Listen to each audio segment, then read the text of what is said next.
This is why I am not Lady Whistledown. Yeah, it's, you know what, it's beautiful, and I think it's a massive privilege as an actor to be able to come back to a character on returning seasons of a show, because you get to explore so much. And with Pen and Colin, we've really got to grow up with them and see them like become adults, and it's just yeah, as I said, it's a privilege and really exciting, and the journey that they both go on this season is like deep and beautiful, and they both they grow together but have to like grow within themselves, which is a very important thing. Absolutely. I think that's a really nice moment where we get to see the true side of Colin, because he comes back with this sort of like what appears to sort of like he's got this swagger but a slight arrogance to him. He's come back and had this wild experience abroad, and actually it's in those moments when he's with the gentleman and he's had a couple of drinks and he finds it frustrating, and I think you're right, it's something that we relate to in our time now, of like they're detaching. Sorry, my brain's gone at this point.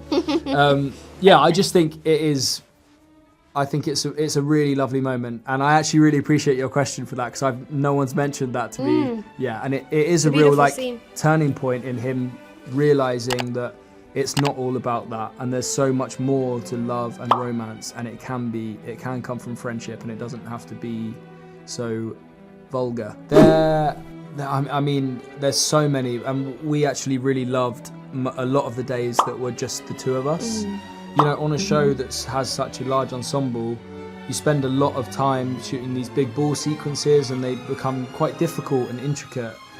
So it was really nice those days when it was just us. And there's a beautiful scene that I love that's under a big tree, and that we did on the reshoots as well. And it's very rom-com. It's like them really trying to mask how they genuinely feel about each other.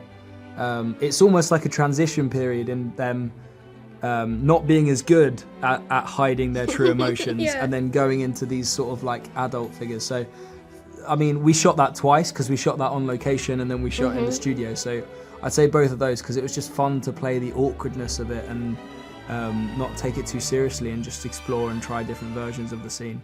Gosh, I think I may be a bit more cynical than Penelope. I think she has so much faith in love and romance that's like deep in her core, that maybe I need to take a bit of that from her. Oh, I think she'd say, dear readers, Miss Featherington and Mr. Bridgerton are entering into uncharted territory, and both must change for both to come together. Yeah, I love Prepare for romance. Yeah, that was great. I was like, you were ready, prepared. I'd be like, improv, baby. This is why I am not Lady Whistledown. You too. Thank you so much. Thank you. Bye-bye. Bye-bye.